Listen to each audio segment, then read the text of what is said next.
You can help Dad?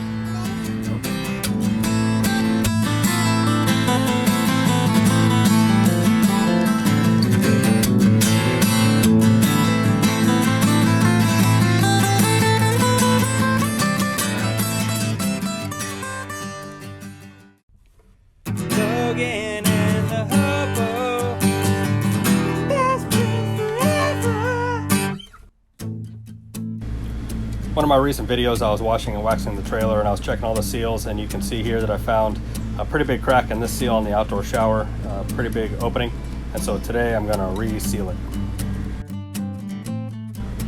To reseal this, I'm going to use Proflex RV by Reseal, but before I do that, I'm going to get it cleaned up, remove the old caulking, and get the surface area all prepped.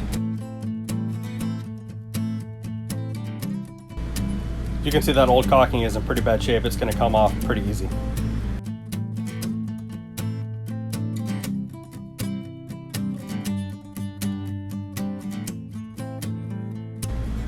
It was only the layer of caulking on the very top that looked bad, and so I'm using a sharp knife to cut kind of the edges of where I want to separate the caulking, and then I'm going to use a plastic putty knife to remove the old caulking.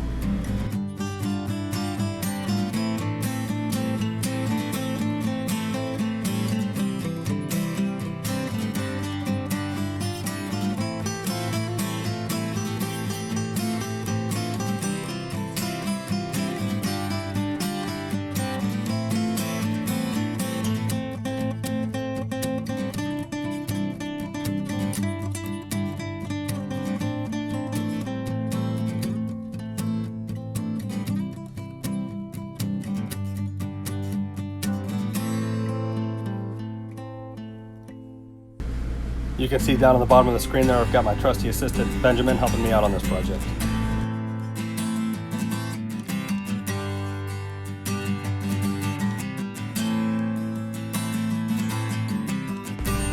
I'm using a plastic putty knife so that it doesn't damage the finish of the trailer. It's not going to scratch that metal, it's just going to take the caulking off nice and easy.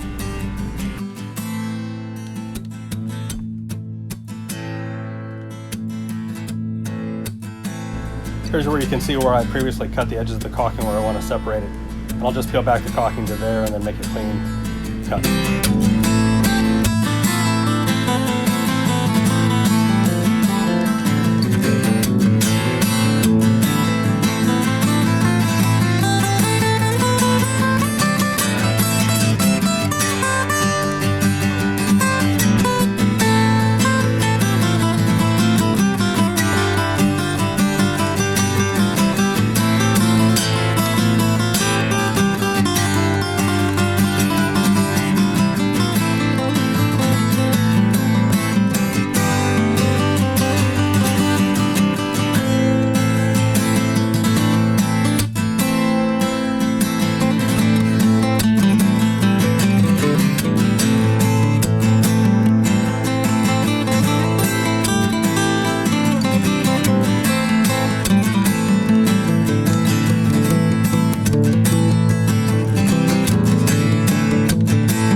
This project was going really well up until the point where I started caulking, and then it came off the rails just a little bit. So I used that denatured alcohol to clean up the area, and that worked really well. And I used, like I mentioned before, the Proflex RV as my sealant, and that worked really well. However, I wasn't happy with the appearance of it. What I wish I would have done was applied some painter's tape to where I wanted the bead of caulking to go, and then remove the painter's tape while the caulking was still wet to create a nice clean line. I didn't do that, and so the line is not very clean, as you can see here. And I tried a couple things to try to smooth it out. You can see I used 409 to try to smooth it out and some other stuff, and it just doesn't look really good. So this is what it looks like right after I applied it, and I was planning on, once it cured and dried, I was going to remove it and redo it. But this is the shot of it after it's cured, and it really went on well, and it looks like it adhered very well.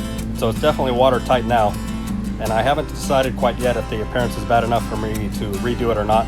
And so I'll let you know in the future if I do decide to redo it, but for now I'm going to leave it. It's not bothering me that much. Thanks for watching another episode of the Logan and the Hobo RV Adventure channel. I hope you enjoyed this video and got some good information out of it. If you liked it, hit the thumbs up. If you like the content, please subscribe, and we'll see you in the next video.